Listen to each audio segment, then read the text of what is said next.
Hello everyone, my name is Dustin. This is Jake. What's going on, everybody? and this is Everyday Movies and Shows. We're doing another Claymore episode. As you can see behind me, Teresa of the Faint Smile. That's the name of the episode as well. Episode 5. Overall opinion of this episode? Best episode yet. Best episode yet. Hands down.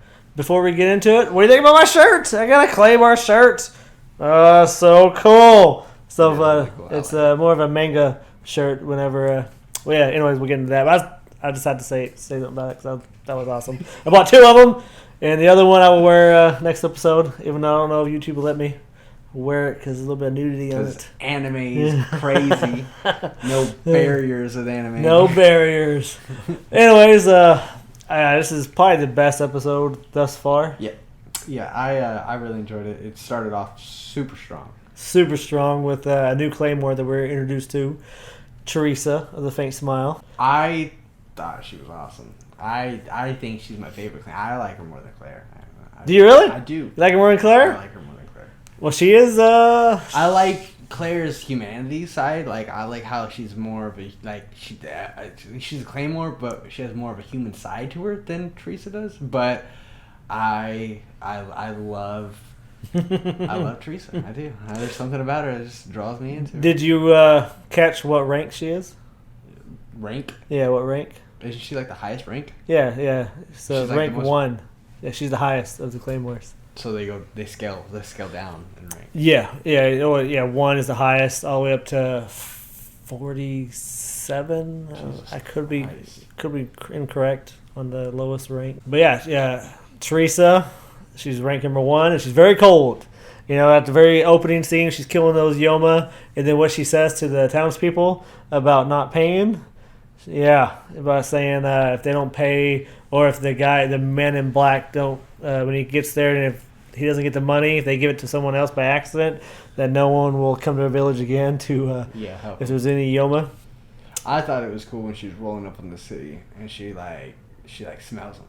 Yeah. The second scene goes right into it. There's hi, how you guys doing? Just starts slaughtering. People. Yeah, people are like, what's going on? Before that, when she's talking to the guy in black, and about her mission. Yeah, about her mission, and when she's on her way to the mission. He says, Teresa, our number 1 strongest woman warrior, or something on that line. And then he says, no. Our strongest monster. Most powerful woman in the Claymore ranks. No, not the most powerful woman. The most powerful monster. It's like she's not even a woman. Yeah, she's a monster. Yeah, because she's just so overly powerful. Talking about how she kills everything with a faint smile. Yeah, kills that's why I call her Teresa the Faint Smile, because she always has a faint smile when she kills Yoma. I thought it was really cool when she's rolling into the city. She doesn't even announce that she's there. She just starts killing them. When she kills 6 of the Yoma. Yeah. Which honestly is cool because the scenes how she does it, she's pretty brutal. Yeah, all the blood, man, just the blood going everywhere.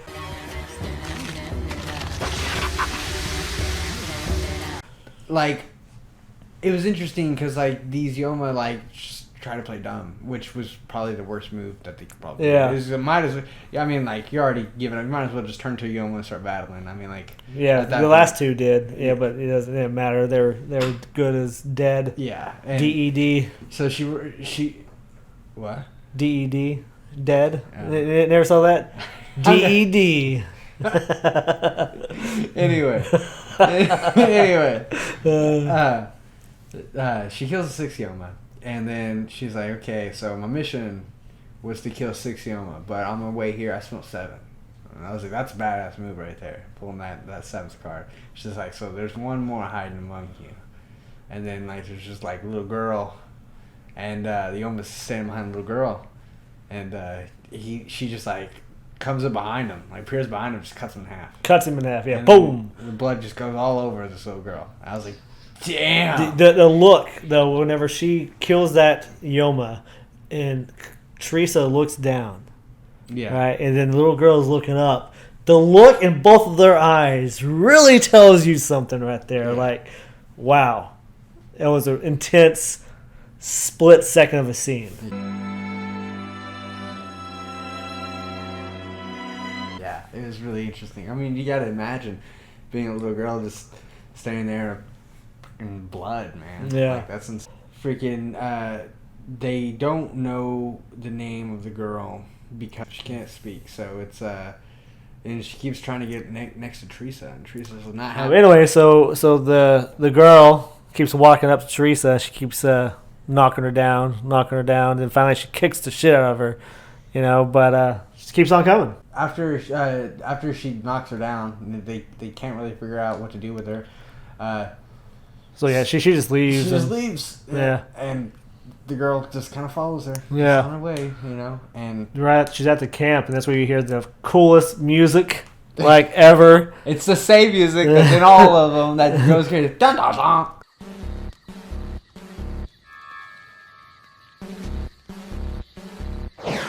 The music's so cool, man. It is so cool. It's like, man, it's so cool. I love it. I really do. Then that's where we are introduced to the bandits. Yeah, the bandits. Whenever they jump down. That was like, I was mind blown. I was truly mind blown after that. I just didn't know what to think. About the bandits? Yeah, about what's about to happen next. Yeah, absolutely. Yeah, because that guy's hand off. Yeah, for touching the little girl. Yeah, and then she's just like, yeah, you can. You should have just told me that's what you wanted. Yeah, it's like. Yeah, because they wanted to prostitute herself out, basically. Yeah, they wanted her. They wanted Teresa because she looked so. Well, that's what she good. thought. That's what they thought. And she opened up her blouse and let them see what was really her. Which I've always wanted to see what they really looked like. Even in the manga, they don't show what they really look like. I mean, they look like any other normal woman. I feel like no. I guess they got like a giant scar with Yoma's tissue in them. I guess that's what they have. That's kind of what is described, but you never actually see it. So so pretty much she opens up her blouse, and then they all start like gagging because it's so disturbing that they all start that like gagging. That must have been in the manga because that was it was in the episode. That's all you wanted, and she opens up her blouse. She did not in the show. She did. Dude, I remember it, and then she's like, and then they're like, "No, we're good." And then, after she opened up her blouse, I did not see it. I will put that shit in this episode I thought as that a was clip. In the manga. I didn't. No, see it is part. Now will likely be your only chance to possess the body of a Claymore. After that, freaking. The little girl's still following her through the woods. Yeah. And it's basically she tells her like, yeah, we're gonna part ways. Like they're coming into a cliff, and they're like, yeah, we're gonna part ways. So she basically just like jumps down and is gonna leave the girl, and the little girl just kind of falls down like mindlessly, just mindlessly, doesn't even try to like go the best route or hang on to anything. Just literally mindlessly walks off the cliff. And then just kind of like luckily tumbles down and doesn't break any bones, which is, she falls on like a tree branch or something like that.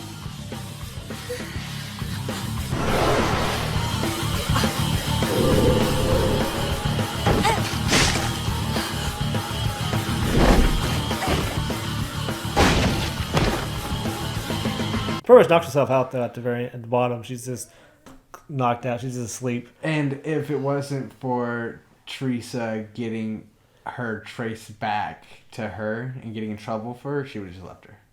Most likely, yeah. That's what she said. Anyway. Yeah, that's what she said. I think she was.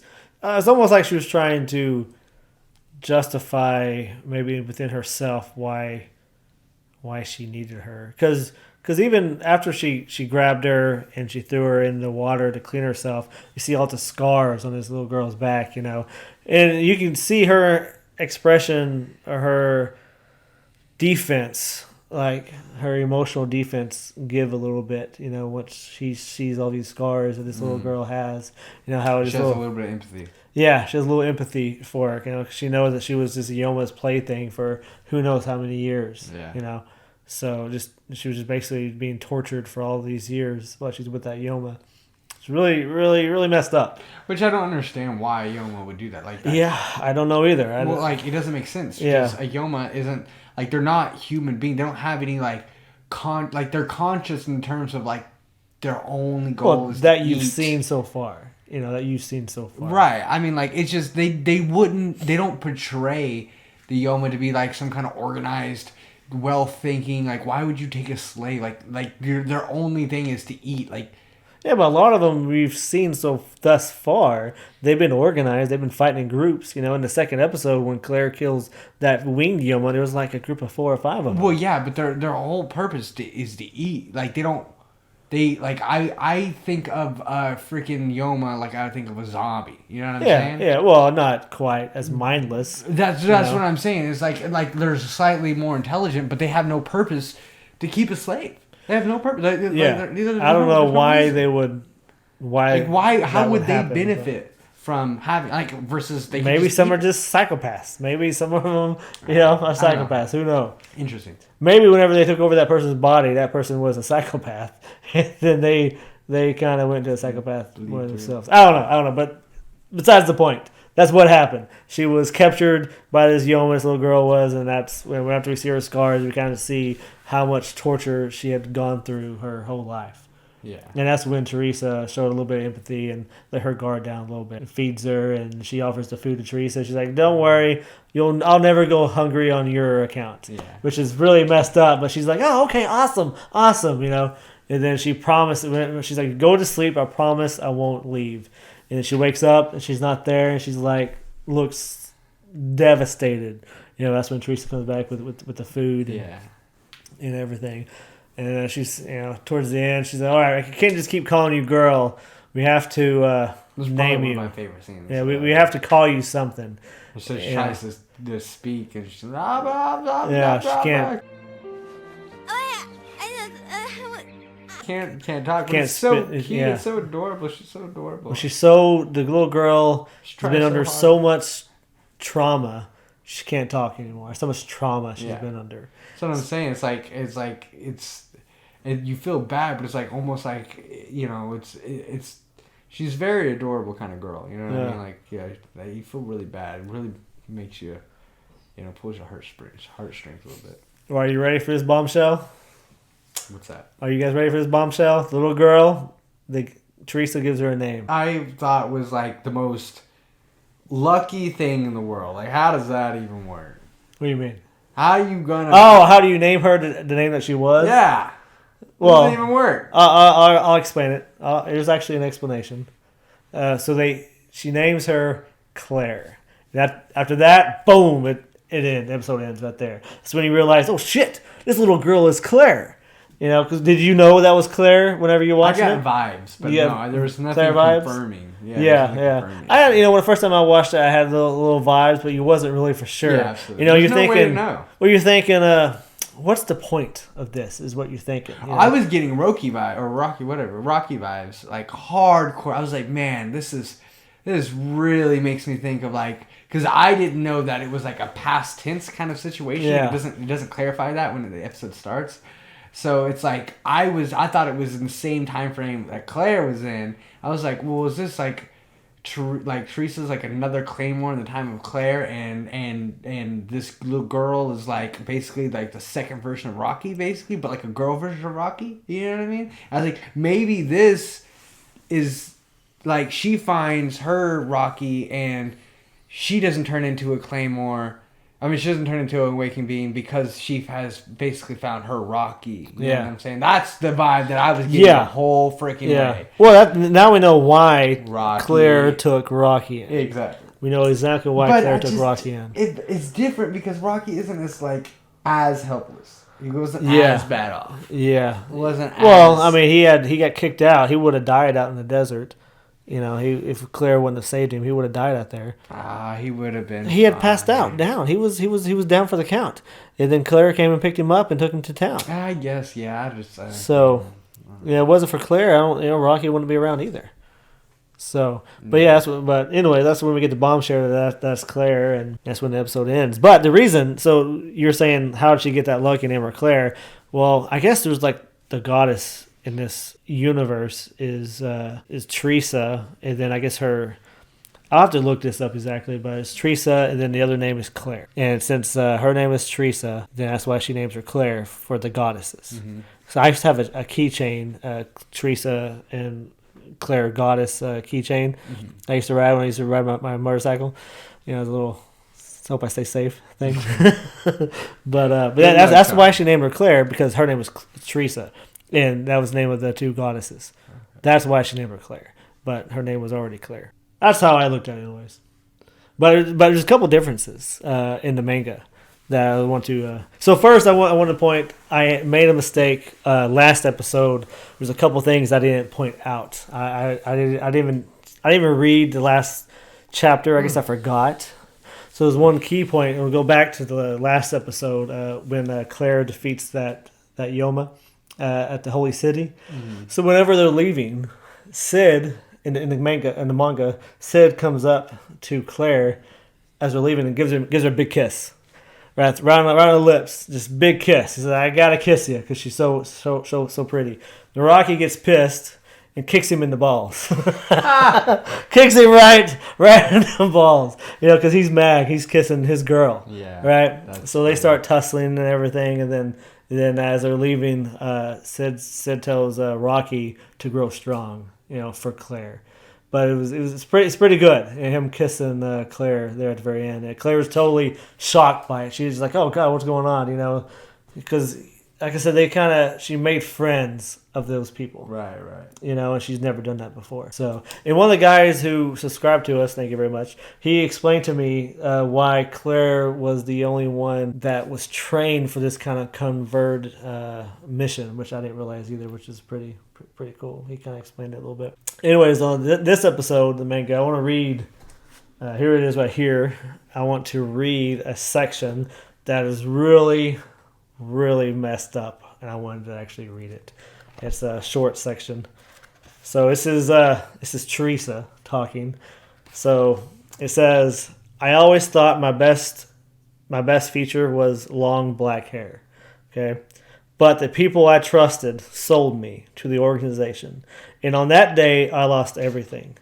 I die as a beggar or become a tool of the organization. I didn't have much choice. It wasn't just me either. It was like that for everyone who joined. No one ever willingly comes to knocking on the organization's door.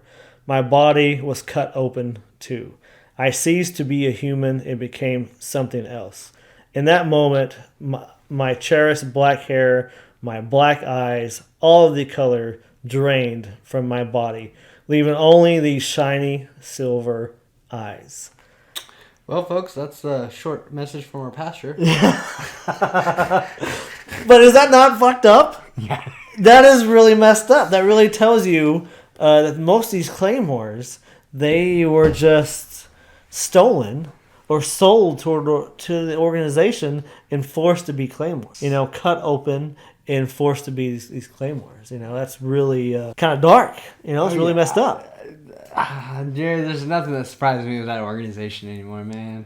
But they're like the CIA of freaking anime world. Oh yeah, don't get me started. Yeah, you're right. You're right. But on a more of a happier note, so you know the scene of the anime, wherever she's trying to sleep in the bed and she can't sleep because she has to put her sword down. Yeah.